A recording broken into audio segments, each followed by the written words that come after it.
Is India still safe for everyone? A Muslim family of 10 people assaulted, looted and abused. 2 Muslim women were beaten allegedly by the members of a Hindu radical group.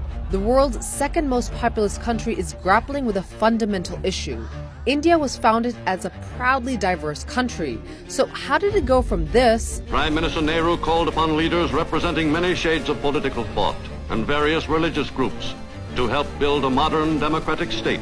To this? हम सब एक धर्म युद्ध की तैयारी कर रहे हैं. The Hindu nationalist ideology that inspired the murder of Indian independence leader Mahatma Gandhi was a fringe element of the country's politics for decades. Now it's the ideology of India's ruling party, the BJP. Despite India's history of tolerance, it also has a history of religious violence, deadly unrest, and devastating riots. There has been a sharp increase in recent years in attacks on religious minorities by Hindu nationalist groups. But what exactly is Hindu nationalism, and why is it so powerful in India today? We're going to look at the rise of the Hindu right in India and what that means for the future of the world's biggest democracy.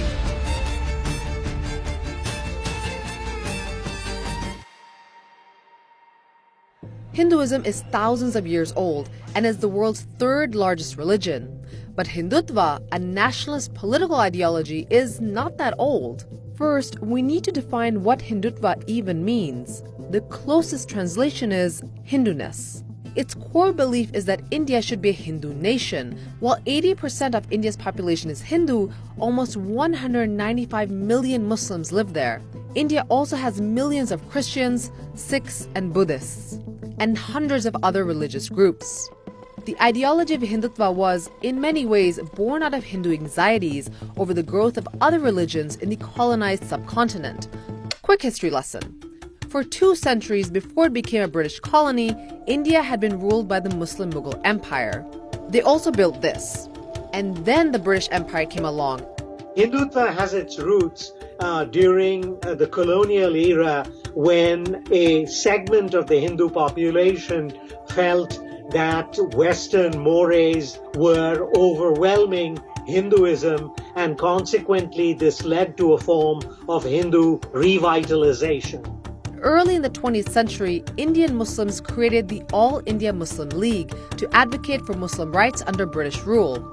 Hindu political leaders followed suit. But modern Hindu nationalism is actually traced back to this man. Meet Vinayak Damodar Savarkar. In 1923, Savarkar wrote a defining piece of work called Essentials of Hindutva. The idea was that India would be rendered synonymous with this Hinduness, and all Indians would be seen as Hindu. Hindutva transforms Hinduism into a race. In 1925, so just shortly after the publication of Savarkar's work, something happened that would profoundly impact the Hindutva movement for generations to come. The creation of the RSS.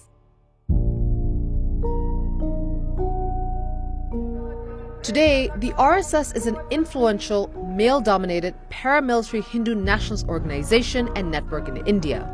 It reportedly has 6 million active members and over 100 affiliate bodies.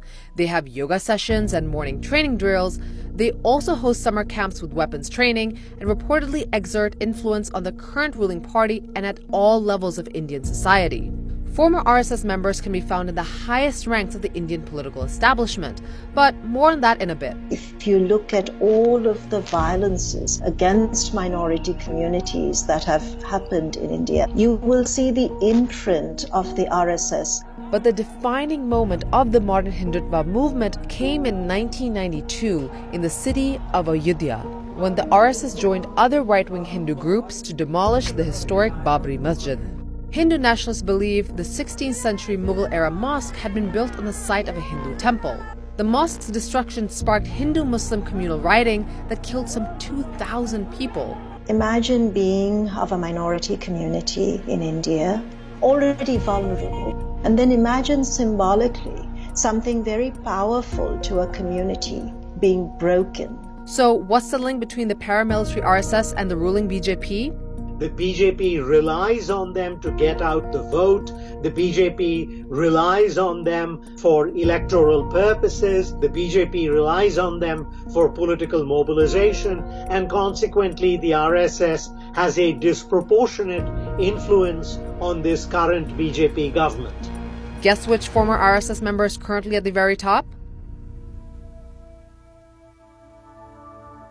Modi didn't become India's most powerful man overnight. The story of Narendra Modi is really a phenomenal coming-of-age political story. His father was a tea vendor at a local railway platform. Narendra Modi comes from a backward caste family, so in the Hindu caste hierarchy, he did not come from one of the few privileged groups at the top. He began attending RSS meetings at the age of 8 and formally joined the organization in his early 20s. And then Modi quickly rose through the ranks of the BJP. He was someone who had a unique charisma, a unique intellect, and a unique ability to kind of navigate politics. And in 2001, the BJP made him the chief minister of the state of Gujarat, which is a pretty significant state in the western part of India that's home to about 60 or 70 million people. And then, just a few months after Modi came into power in the state, this happened. 59 Hindus died after a train was engulfed in flames, which was blamed on Muslims. The train fire sparked some of the worst communal violence India had ever seen. About 2,000 people, mostly Muslims, were killed. उन्होंने हमारे पर हमला कर दिया कि ए रहे मुसलमान मारो काटो उसके 2 जन पकड़ के ले गए मेरे को और 3 जन ने मेरे पर बलात्कार किया. Both the BJP and Modi were accused of being complicit in either instigating the violence or not doing enough to stop it. Both denied the charges, and a 2012 judicial inquiry cleared Modi of wrongdoing. For the Hindutva movement, the Gujarat program meant that it had succeeded. If Indian Muslims were to ask themselves, how does it feel to be Muslim in India today? The answer had significantly shifted from 2001 to post-March 2002. Modi couldn't entirely escape the fallout from the Gujarat riots.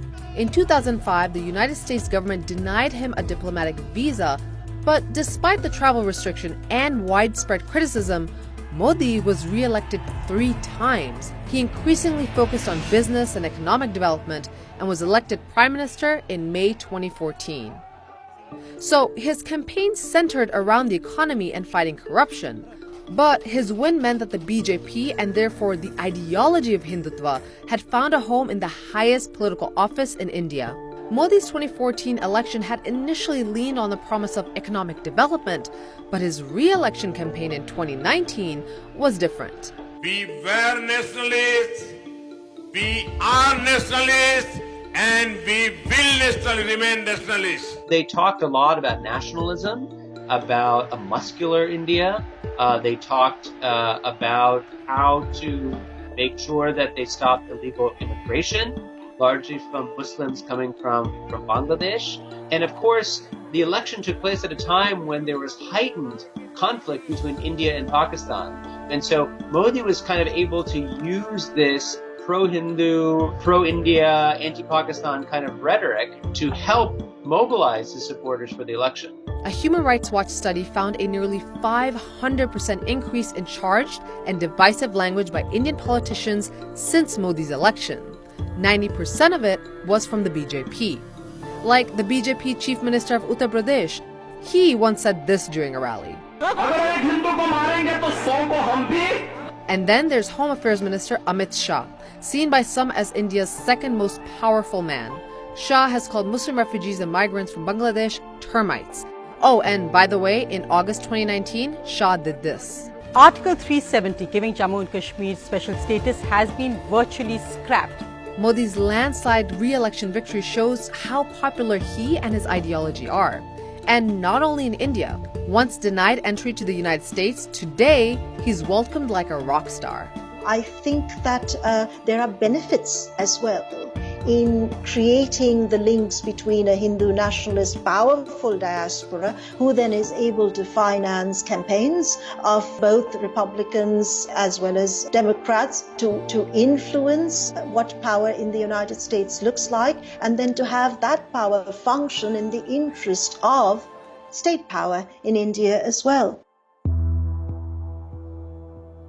With Modi in power and Hindutva entrenched in every level of Indian politics, there is some fear that secularism, which has had a long history in India, is in danger.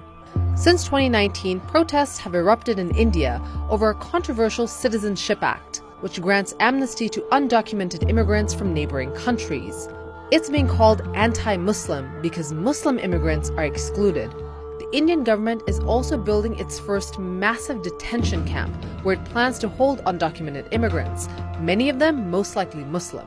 But it's important to remember that the rise of populist, supremacist politics in India is part of a global trend. I mean, if you look at the United States and the rise of Donald Trump, the creeping white nationalism we see, the divisive language, the anti-Muslim or anti-majority sentiment, anti-immigration sentiment, and then you look across at Europe and you see the same things going on, whether it's Brexit or in Hungary or in Austria. We're in a global era right now where this is on the rise, and so I think democracy in that sense does seem to be on the back foot. Following independence in 1947, India's first Prime Minister Nehru suggested that Hindu communalism was dangerous